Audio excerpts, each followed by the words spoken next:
श्री गुरुभ्यो नमः। संस्कृत कक्षायां भवतां भवतीनां च स्वागतम्।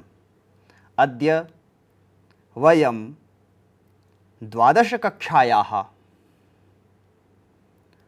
भास्वती इति पुस्तकस्य प्रथमं पाठं पठामः। आदौ तावत् मङ्गलम् आचरामः, तदनन्तरं पाठारम्भः भवेत्। अस्तु तावत्। ॐ स्वस्ति पन्था मनुचरेम सूर्या चन्द्रमसाविव पुनर्ददताघ्नता जानता संगमे मही अग्ने नय सुपथाराये अस्मान् विश्वानि देव वयुनानि विद्वान् युयोध्यस्मज्जुहुराणमेनो भूयिष्ठान्ते नम उक्तिं विधेम। अभयं मित्रादभयममित्रादभयं ज्ञातादभयं पुरोयः अभयं नक्तम् अभयं दिवा नः सर्वा आशा मम मित्रं भवन्तु। भद्रमिक्षन्त ऋषयः स्वर्विदस्तपो दीक्षामुपनिषेदुरग्रे ततो राष्ट्रं बलमोजश्च जातं तदस्मै देवा उपसन्नमन्तु। अर्थात सूर्य और चंद्रमा के समान हम कल्याणकारी पथ का अनुगमन करें। जिस प्रकार से सूर्य और चंद्रमा सदा कल्याणकारी पथ का अनुगमन करते हैं, हम भी उसी प्रकार से सन्मार्ग का निरंतर अनुगमन करते रहें। दूसरे पद्य में कहा गया है, हे अग्निदेव, हमें धन व ऐश्वर्य की प्राप्ति के लिए अच्छे मार्ग में ले चलें। आप संपूर्ण उत्तम मार्गों के ज्ञाता हैं। आप हमें गलत कर्मों से, कुटिल मार्ग से बचाएं। हम आपको विविध प्रकार से नमस्कार करते हैं।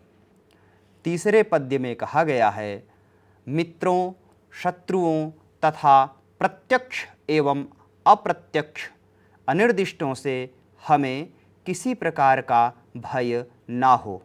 हमें दिन और रात्रि में निर्भयता की प्राप्ति हो।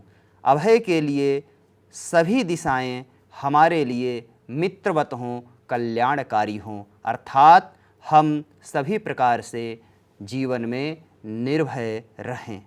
अंतिम पद्य का अर्थ है, सबके हितचिंतक आत्मज्ञानी ऋषि सृष्टि के आरंभ में तप और दीक्षादि नियमों का पालन करने लगे। उसी से राष्ट्रीय भावना, बल और सामर्थ्य की उत्पत्ति हुई है। इसलिए ज्ञानी लोग उस राष्ट्र के समक्ष विनम्र बने, अर्थात राष्ट्र की सेवा में संलग्न रहें। इस प्रकार से हमने मंगलाचरण किया। संप्रति भास्वती इस पुस्तक के प्रथम पाठ को पढ़ते हैं। प्रथम पाठ है अनुशासनम। यह पाठ तैत्तरीयोपनिषद के शिक्षावल्ली से संग्रहित है। छात्र को उपदेश के रूप में जीवन में क्या अनुशासन रखना है, किस प्रकार से हमें अपने जीवन को जीना है, ऐसी कुछ शिक्षाएं दी जाती थी, कुछ उपदेश दिए जाते थे। आज हम उन्हीं अंशों को पढ़ेंगे। तो सबसे पहले हम देखते हैं, वेदम अनुच्याचार्यो अन्तेवासिनम अनुशास्ति सत्यम वद धर्मम चर स्वाध्यायान् मा प्रमदः आचार्याय प्रियं धनमाहृत्य प्रजातन्तुं मा व्यवच्छेत् सीहि सत्यान्न प्रमदितव्यं धर्मान् न प्रमदितव्यं कुशलान् न प्रमदितव्यं भूत्यै न प्रमदितव्यं स्वाध्याय प्रवचनाभ्यां न प्रमदितव्यं देव पितृकार्याभ्यां न प्रमदितव्यं मातृदेवो भव पितृदेवो भव आचार्य देवो भव अतिथि देवो भव यान्यनवद्यानि कर्माणि तानि सेवितव्यानि नो इतराणि यान्यस्माकं सुचरितानि तानि त्वयोपास्यानि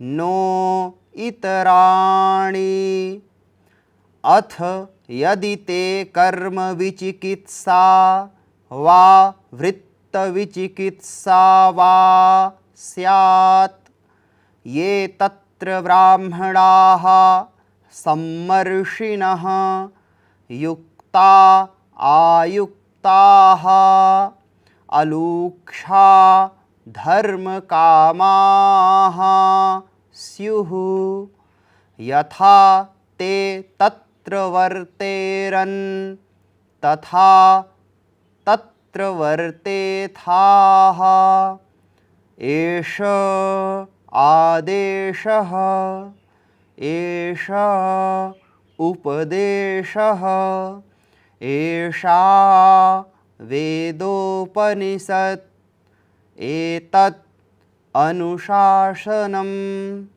एवं उपासितव्यम् एवं चैतत् उपास्यम्।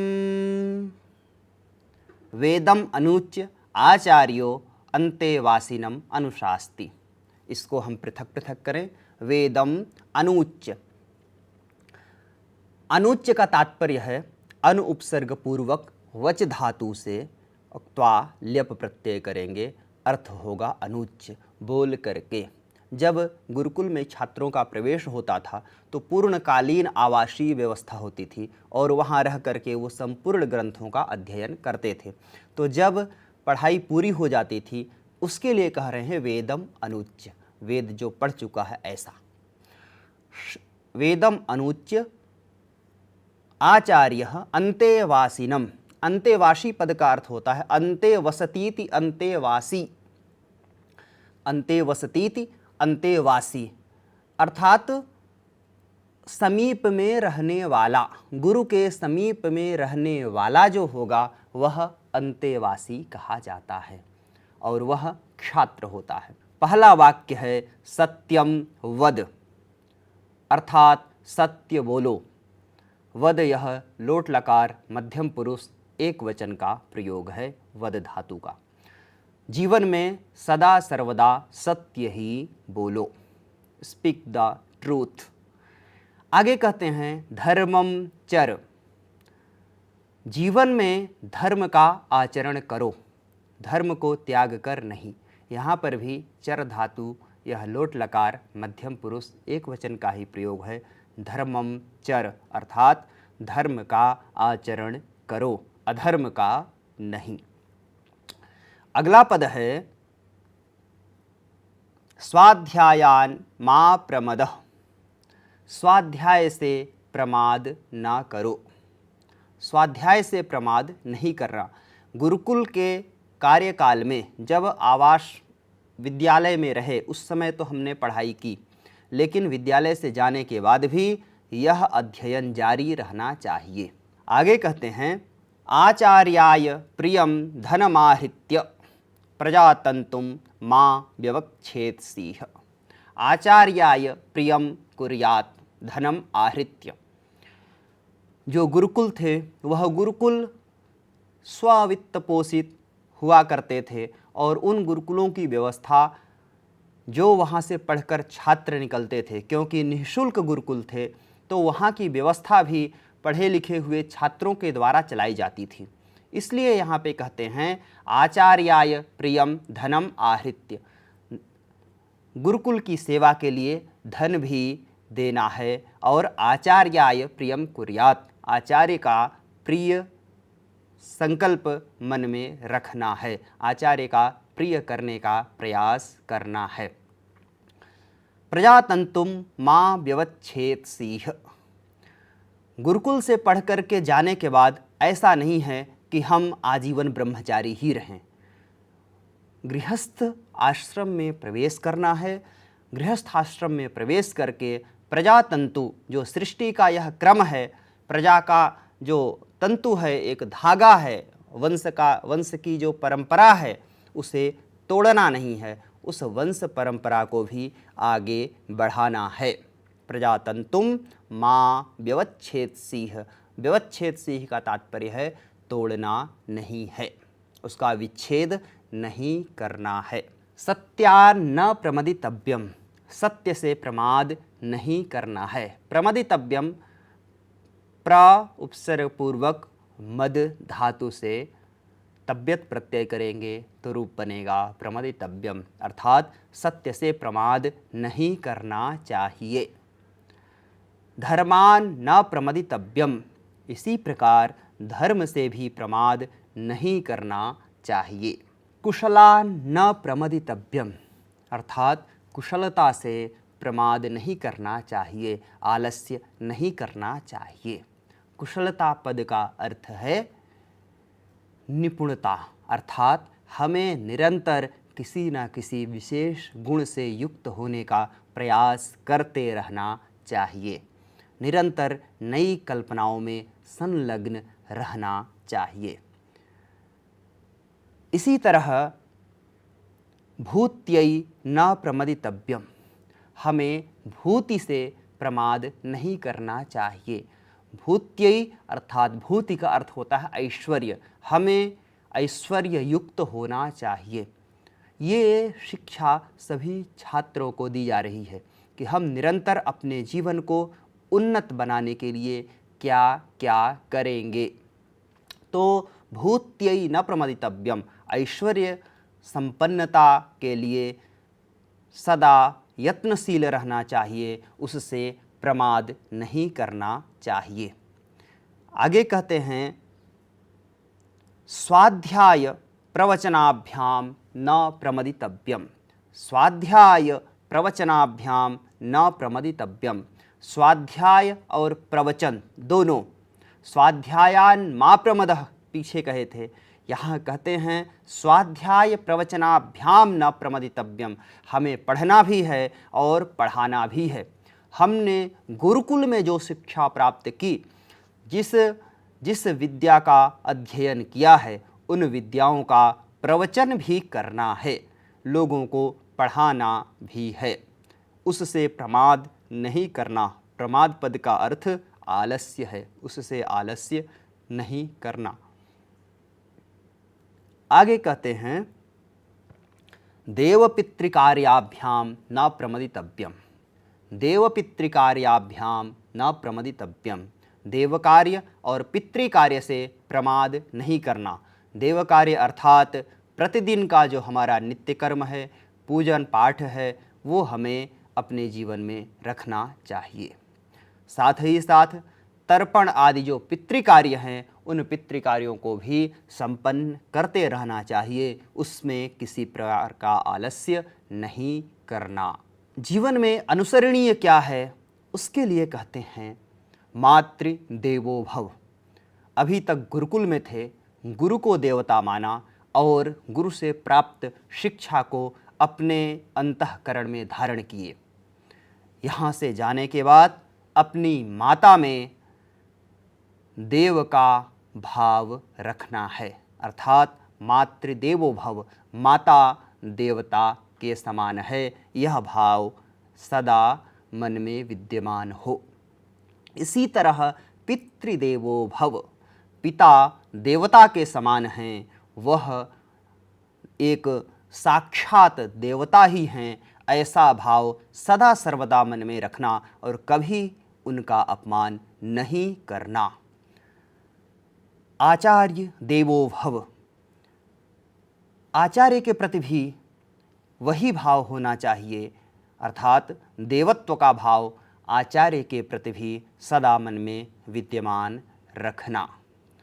साथ ही साथ अतिथि देवो भव, जो आगंतुक हैं, अतिथि पद का अर्थ होता है जिसके आगमन की तिथि ज्ञात नहीं है, ऐसा आगंतुक वो भी देवता के समान होता है, उसका भी हमें आदर करना चाहिए, उसे हम देवत्व के भाव से देखें। आगे कहते हैं यानि अनवद्यानि कर्माणि तानि त्वया उपास्यानि। गुरुकुल में रह करके 5 वर्ष 10 वर्ष का जीवन व्यतीत किया, जो प्राचीन समय के गुरुकुल की व्यवस्था थी, घर से जाकर के नहीं, प्रारंभिक शिक्षा घर में होती थी और उच्च शिक्षा या माध्यमिक शिक्षा गुरुकुलों में हुआ करती थी। और जीवन में आचरणीय बिंदु जो हैं उन्हें कहते हैं यानि अनवद्यानि कर्माणि तानि त्वया उपास्यानि नो इतराणि, अर्थात जो अनिंदित कर्म हैं, अनवद्यानि कर्माणि अर्थात जो अनिंदित कर्म हैं, निंदा रहित जो कर्म हैं, जिन कर्मों को समाज स्वीकारता है, समाज से स्वीकृत जो कार्य हैं, तानि त्वया उपास्यानि, उन्हीं कार्यों को करना है। नो इतराणि, उससे इतर, उससे भिन्न अन्य कार्यों को नहीं करना है। तात्पर्य यह है कि प्राचीन काल में संपूर्ण जो छात्रों में ज्ञान का आधान होता था, गुरुकुल जाने के पहले विद्यार्थी कोरे कागज के समान होता था। गुरुकुल में जो शिक्षा दी जाती थी, छात्र वैसा ही बनता था।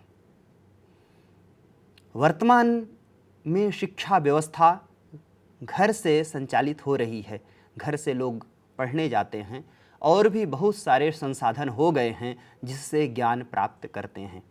पहले ऐसा नहीं था। पहले संपूर्ण शिक्षा का जो स्रोत था वह गुरुकुल होता था। गुरुकुल में जो पढ़ाई होती थी वैसा ही छात्र निर्मित होता था, वैसा ही उसका मनोभाव और मस्तिष्क बनता था। इसके लिए ही कह रहे हैं कि समाज में जाना है तो समाज में जो निंदित कर्म हैं वो नहीं करना, अनिंदित कर्म जो हैं वही सारे कार्य करना है। आगे कहते हैं यानि अस्माकं सुचरितानि, यानि अस्माकं सुचरितानि तानि त्वया उपास्यानि नो इतराणि, जो हमारे सुचरित हैं। गुरुकुल में रहने के समय, जितने समय तक वह गुरुकुल में रहा, बहुत सारे क्रियाकलाप ऐसे भी होंगे जो अच्छे ना रहे हों। जैसे यदि कहीं दंडाविधान हुआ हो या कोई ऐसी बात हुई हो जो छात्र के मन को अच्छी ना लगी हो।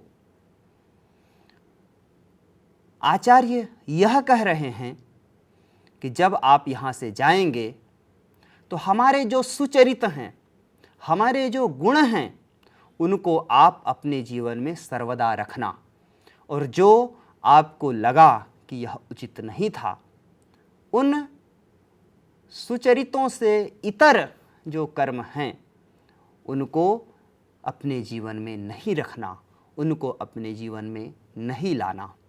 इसी बात को कहते हैं यानी अस्माकं सुचरितानि, जो हमारे सुचरित हैं, सुवृत्त हैं, तानि त्वया उपास्यानि, उनका तुम्हें उनकी उपासना करनी है, उनको तुम्हें अपने जीवन में धारण करना है, अन्य को नहीं करना। आगे कहते हैं कर्म के विषय में कदाचित क्या करना है क्या नहीं करना है, इस तरह का अगर किंग कर्तव्य विमूढ़ता की स्थिति आ जाए, उसके लिए कहते हैं अथ यदि ते कर्म विचिकित्सा वा वृत्त विचिकित्सा वा स्यात् ये तत्र ब्राह्मणाः सम्मर्षिणः युक्ता अयुक्ताः अलूक्षा धर्मकामाः स्युः यथा ते तत्र वर्तेरन् तथा तत्र वर्तेथाः।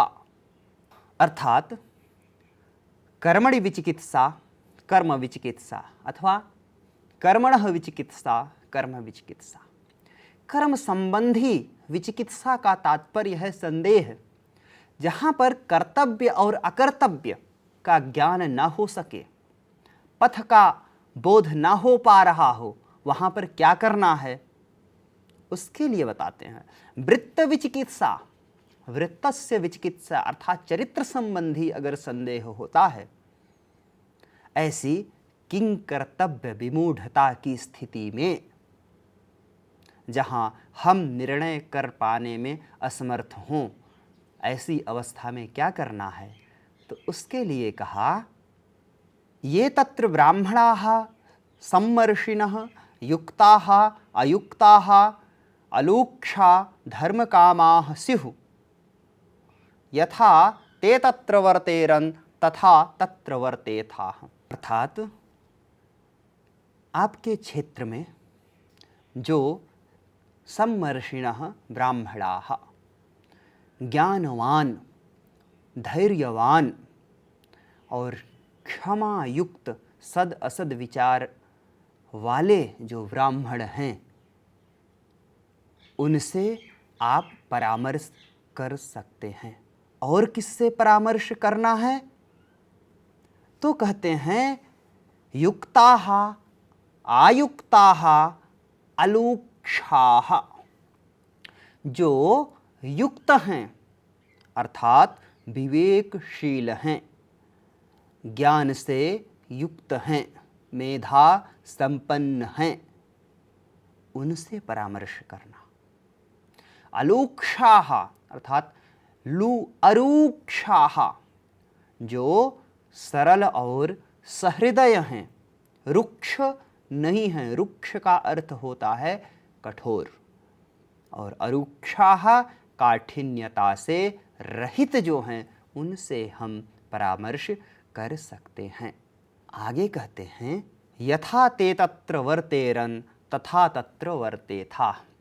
अगर परामर्श देने के लिए वहाँ उपलब्ध नहीं है तो क्या करेंगे, तो हम इतिहास देखेंगे। उसमें यथा ते तत्र वर्तेरन्, महापुरुषों ने जैसा आचरण किया है, जैसा व्यवहार किया है। वर्तेरन् का तात्पर्य है ऋतु धातु से विधिलिंग बहुवचन प्रथम पुरुष में वर्तेरन्, और मध्यम पुरुष एक वचन में इसी धातु का रूप होगा, इसी लकार में वर्तेथाः। अर्थात जैसा महापुरुषों ने आचरण किया है, जैसा असंदिग्ध लोगों ने, आप्त पुरुषों ने आचरण किया है, हमें वैसा आचरण करना चाहिए, वैसा व्यवहार करना चाहिए। आगे कहते हैं एष आदेशः, यही आदेश है, यही हमारी आज्ञा है। गुरोराज्ञा गरीयसी, गुरु की आज्ञा अकाट्य है, तो आपको यह पालन करना है। एष उपदेशः, यही उपदेश भी है जीवन में आचरण करने के लिए। एषा वेदोपनिषद, यही वेद का ज्ञान अथवा वेद के ज्ञान का सार है। अगर ये सारे कार्य करते हैं तो वेद पढ़ना सार्थक है। हम जो पढ़े हैं, जिस विद्या का अध्ययन किए हैं, वो विद्या सार्थक है। एतत् अनुशासनम, यही अनुशासन है, यही शिक्षा है।